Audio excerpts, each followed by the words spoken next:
But like I said, man, nobody really likes being sold to. And there's power in making people feel like they found you and your music all on their own without feeling like it was some ad that was shoved down their throats.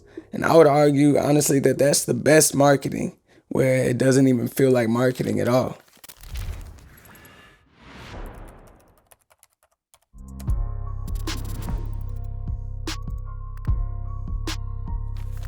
What's good, and welcome to Indie Leverage. I'm excited to introduce a brand new series to the channel called Let's Talk About It, and we on a search for the best advice out there for independent artists.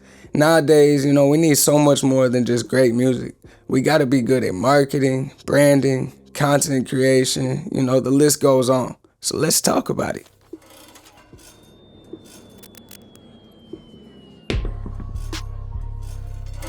First up, for clip number 1, we have a video from Bryn Marketing, and she has an interesting take on the song a week strategy and how some artists will make excuses about how it don't even work. So let's go ahead and take a look at what she's talking about. Stop thinking that releasing a song a month means making a song a month.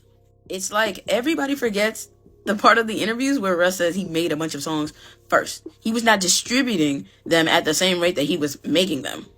So the whole song a week thing, I don't know why it comes with the assumption that people are making a song a week. False.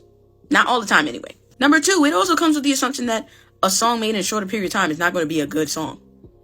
False. Where are y'all getting this stuff? The only time you can say with full honesty that could be the case is if you're suffering from burnout because of the frequency that you chose to release.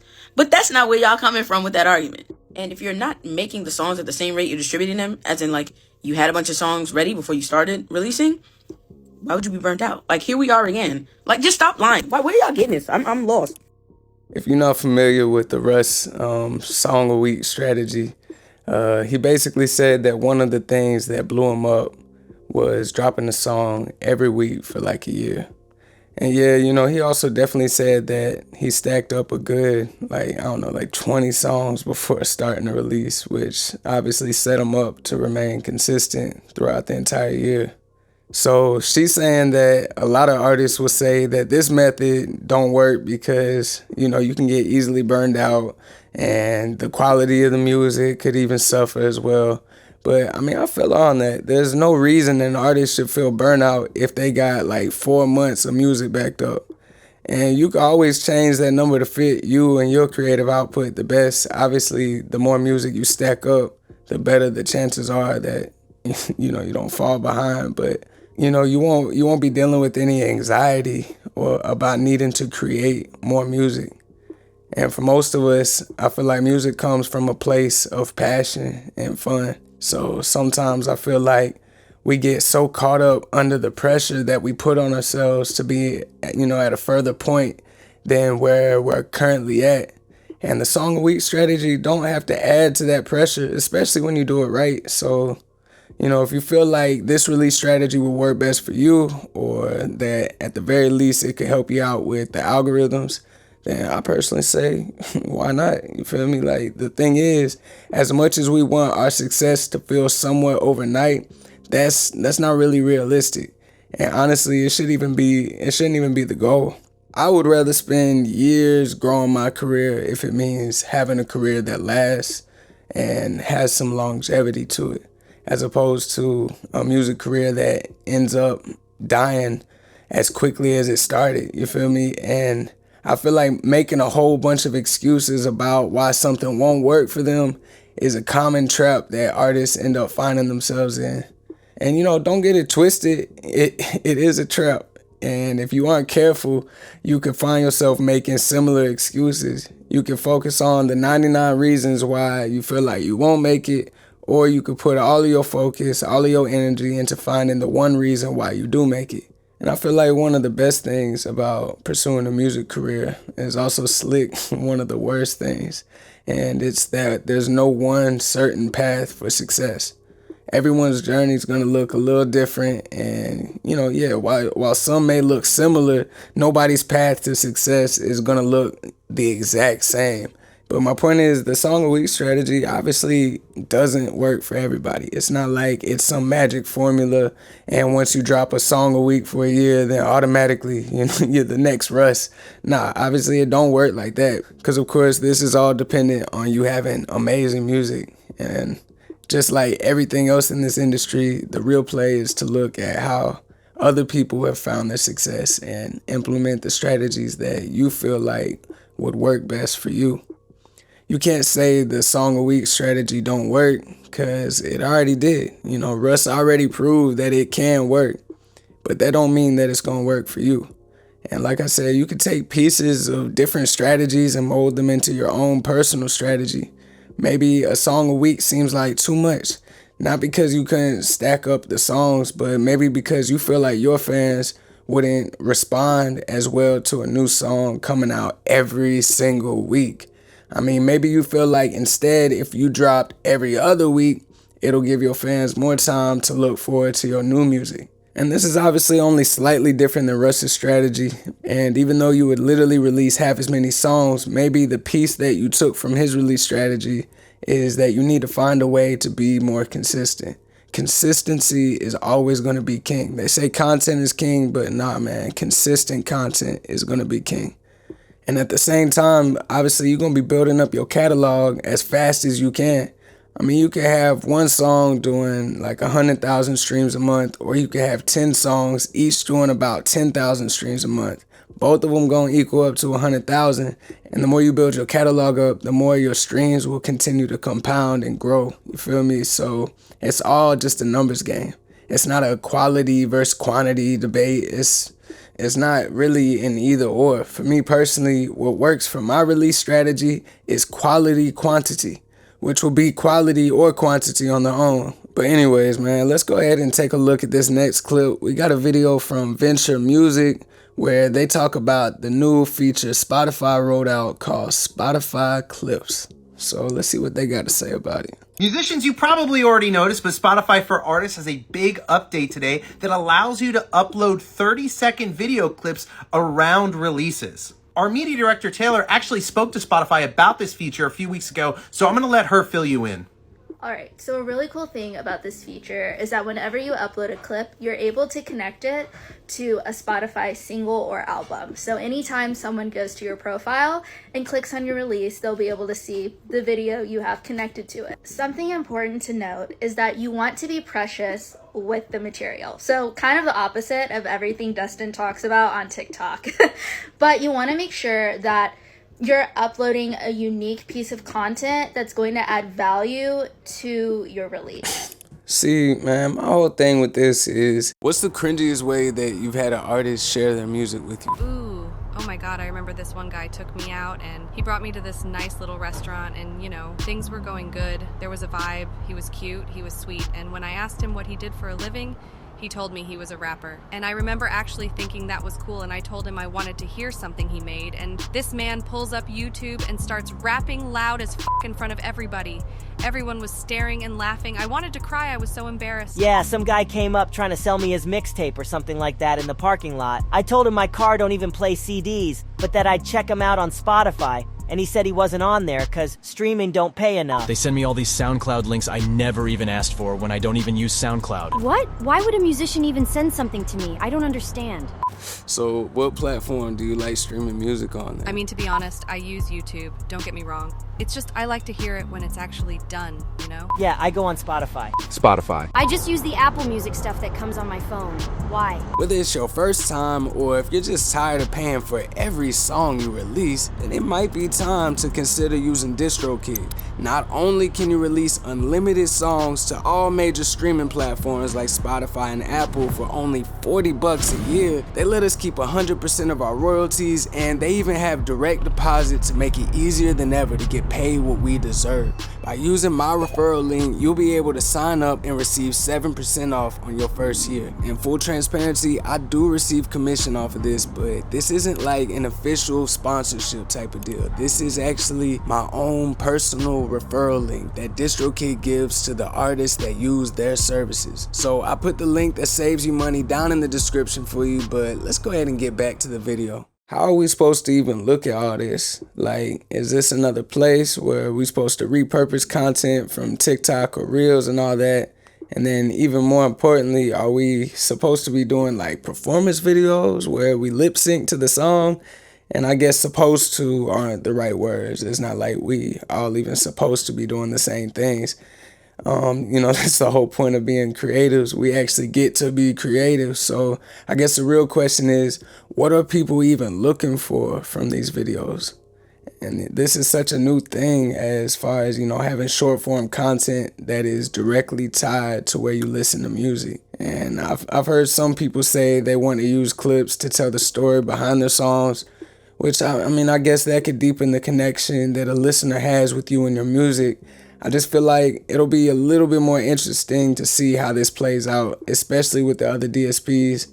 I wonder if they'll end up incorporating their own type of, vertical videos onto their platform. But in this next video, Toddy Watt is an independent artist that says artists will not be able to go viral on TikTok if they don't start doing this one thing. Your music's never gonna go viral on TikTok if you don't start doing this. Hi, my name is Toddy Watt, and I'm an independent artist, and I've been making music for the last 5 years. And for the last 2 years, I've been using TikTok to post content and grow my TikTok following from 0 to a little over 2.7 million followers.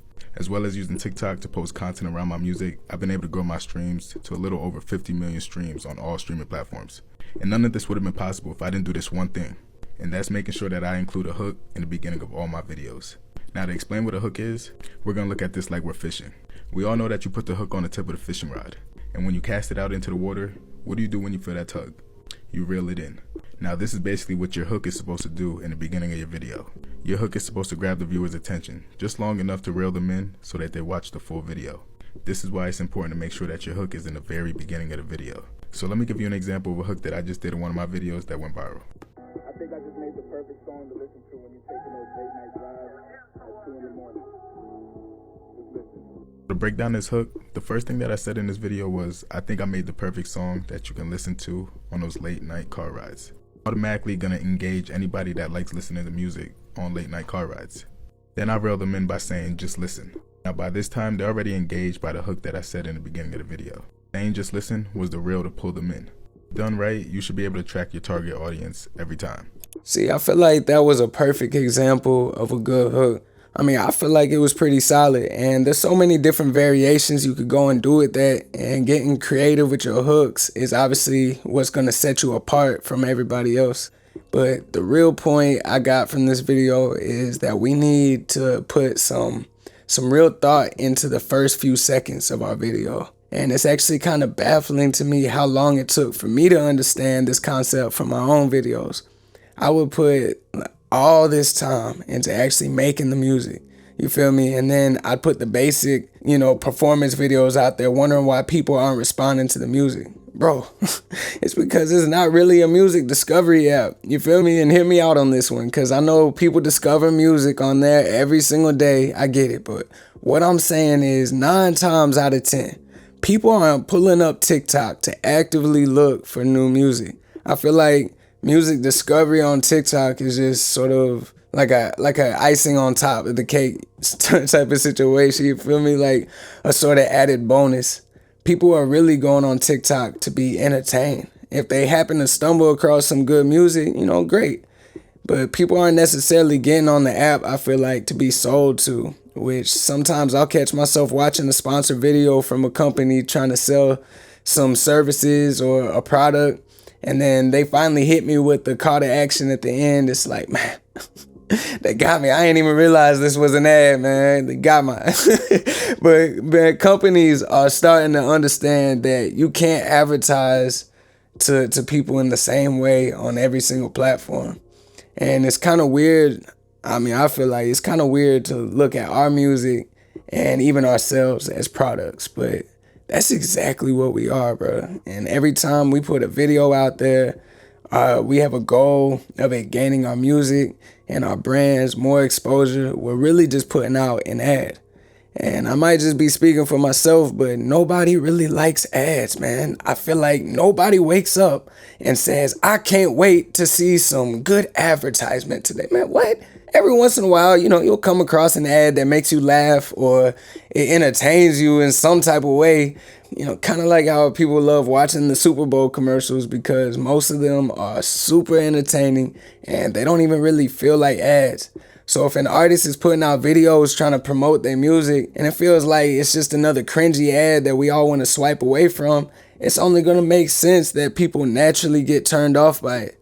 And for the longest, I feel like I was personally making content from a selfish place for my artist account. And the views and the engagement was definitely reflecting that. And I try to look at the content I put out from a viewer's perspective. And I'm still learning this myself. It's all part of the process. You got trial and error type of thing. But like I said, man, nobody really likes being sold to. And there's power in making people feel like they found you and your music all on their own without feeling like it was some ad that was shoved down their throats. And I would argue, honestly, that that's the best marketing, where it doesn't even feel like marketing at all. And that's actually kind of a perfect transition to this next video from Sean Cannell. He gives us a little insight on some of the power words or phrases that can work really well with your short form content. There was one creator who grew 1 million subscribers in 1 month just posting shorts. And one of the things he discovered was open with you. Like, you need to see. You won't believe this. Another one is this guy. This guy created clothes that grow with you. And you're telling a story and you're just pulling them right into it. It's a condensed perfect video formula. Okay, man. Shout out to the Think Media channel and their podcast. I actually had just found their channels on YouTube, and I didn't even realize it was Buddy from this video until just now, but I found this video really interesting, man. It definitely gave me some ideas on how I'd be able to incorporate that into different hooks for my own videos. Because I don't like to only get advice from people that's directly tied to the music industry. In fact, I feel like incorporating tactics and strategies that regular content creators use has been one of the most helpful things for my personal online presence. And it's crazy to think about how something as simple as starting your video off with you can truly make a difference on how well your video performs. And being able to tell engaging stories for each of your songs gives people a reason to truly connect with the music. And if I'm gonna be real, this is one of those things that I feel like I could work on for my own artist career. Like I said earlier, I feel like I would just be so busy trying to push my music that I wasn't caring about anything else.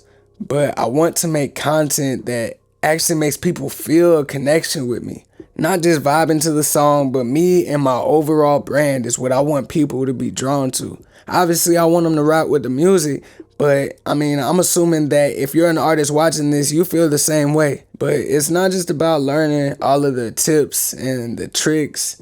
You should always be actively looking for new things to learn and for new information, but without actually implementing the things that you learn, it's really going to be a waste, bro. Like, learning is never a waste, but learning without putting what you've learned into practice is, if that makes sense.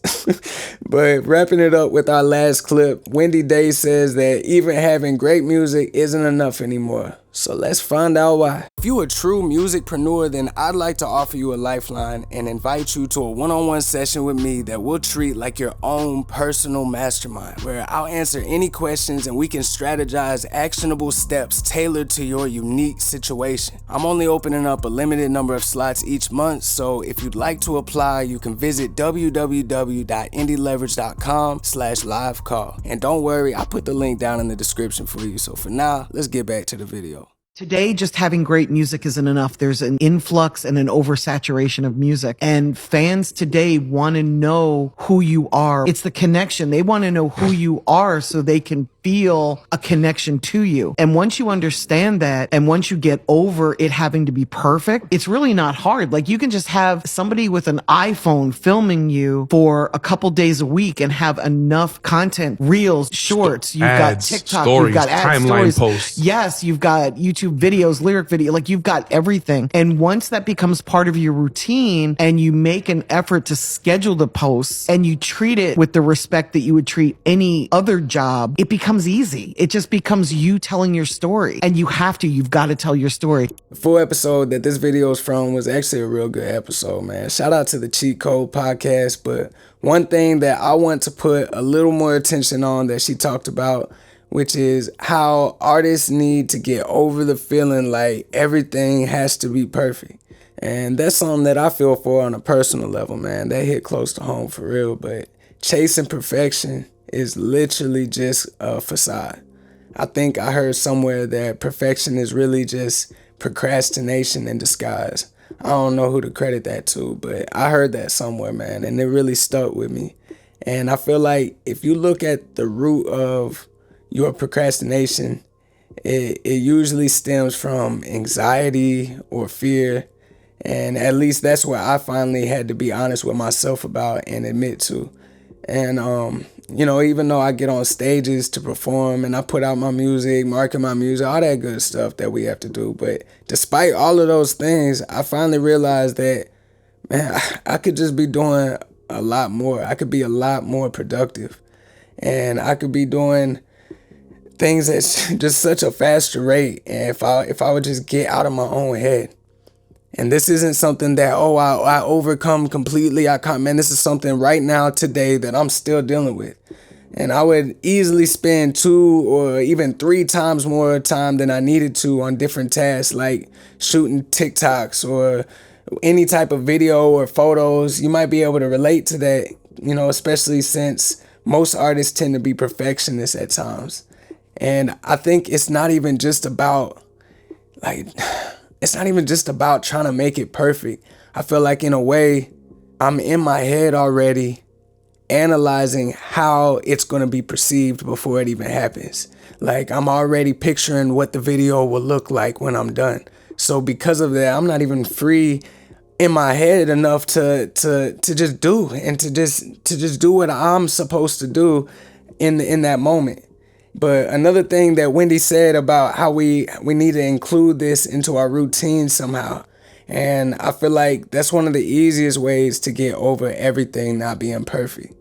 I mean, I personally haven't been able to find a way to completely get over that feeling, like I said, but having it a part of my routine, like she said, has really helped me deal with those feelings. Like it just, every day you wake up, you do the same thing, and it's kind of like brushing your teeth. You do what you got to do. It's a part of your day. And they say that being brave isn't not having fear.